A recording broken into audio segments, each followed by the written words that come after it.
I'm out here genuinely saving lives, genuinely saying to men, the world you now live in is so competitive that if you're not a competitive male, you're going to be perma-depressed. You don't have a mental disease. You're just in a competitive environment and you are losing. You need to become a competitive person. There's no easy way. It's gonna be hard, it's gonna suck, but if you get to top G, the name, if you get there, it's a life worth living. Right. That's what I'm saying. And then millions of young men are going, wow, he's showing that you can be born from nothing, single parent on a fucking council estate in the worst town in England, be stabbed, come from nothing, and survive and end up with a multi-millionaire. Maybe I can do it if I work hard and I'm diligent and I try hard and I'm really giving hope to the world. And then they delete me. Then they put up a new thing about men's mental health saying which pill they should take. And then they put James Charles on the algorithm. This shit's evil. It's genuinely criminal. I am nothing but a positive force for the world. And this is what I was talking earlier about the hero's arc and the redemption, because I think that inside of human consciousness, people are very, very familiar with the idea of the arc of a villain turning into a hero. It's in the Bible, it's in every superhero movie. The guy starts off bad, he's crazy, he's too bad, we don't want him, he's a maverick, he can't control him, blah, blah, blah. But towards the end, you're like, where's Batman? Where's Batman at? And it's gonna take a matter of time before people realize, you know what, Tate was actually a good force for the youth. Perhaps he needs to create his message, perhaps he needs to take his newfound fame on board and change the way he says certain things. Agreed, I'm not infallible as an individual. But to sit here and say I'm dangerous and I must be deleted is disservice to all the men of the world. And then they're gonna start printing articles talking about men's mental health. They don't give a fuck about men.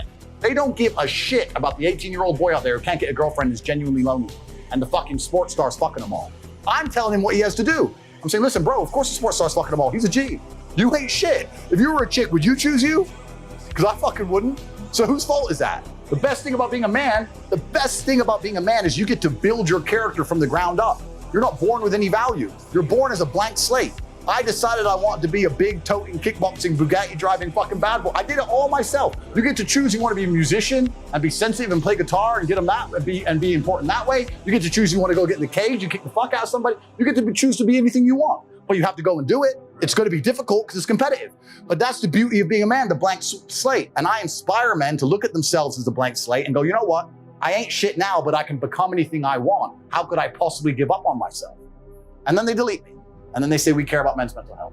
If they don't give a fuck, they're lying. This is what they say, that women are and men must become. Completely true. Right? I mean, it's because a man, you talk about, there's nothing worse than being born rich and then just being rich. Oh, absolutely. The beauty is being fucking dirt poor and becoming rich. Completely. And all three of us sitting here have just dealt through that. A man has to have tenacity and go through struggles and days where you're like, I can't fucking do this anymore, but still pop your head up the next day and be like, all right, let me get back in the gym. I say this, tenacity. I say this all the time. I say the best things that ever happened to me are the worst things that ever happened to me.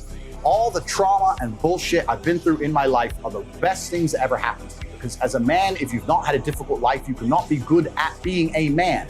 Being a good man and being good at being a man, they're two slightly different things. But to be good at being a man, you need to have been through so much shit that when the Matrix deletes your entire life from the internet and starts lying about you at mass, and people start doing protests wanting you fucking hung, and they're looking for your family members, and reporters start calling every ex-girlfriend you've ever had, trying to convince them and bribe them to lie, to come out and say you're something you're not. When they're genuinely out to put you in jail, that you can sit there and be focused and stoic enough to go, you know what? Okay, what's the chessboard?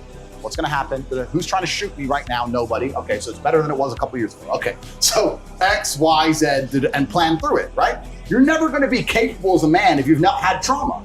The best men ever have had trauma. If you call a police officer, you need a brave police officer. He ain't gonna be brave unless he's been through shit. Yeah. There's two kinds of society. There's the matrix society, but the true society, the true women with a brain, they actually, I want a man who's strong, who's supportive, who's intelligent, who financially provides, etc. Then you're gonna want a man to some degree who's been through some shit. Yeah.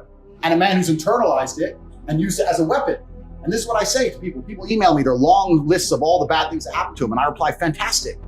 You are so lucky. You have all the building blocks to become the exact kind of man you want to be. If none of this shit happened to you, when something else bad happens to you later, you wouldn't be able to deal with it. Fantastic. And he goes, no, but you know, this. He replied again with more excuses. Say, why are you making excuses? I just told you what happened to you is a good thing. You need to reframe your mind. Bad things happened to Batman. They killed his parents. Do you understand? That's why he's Batman. You've just told me you have the building blocks to become you might become top G when I retire.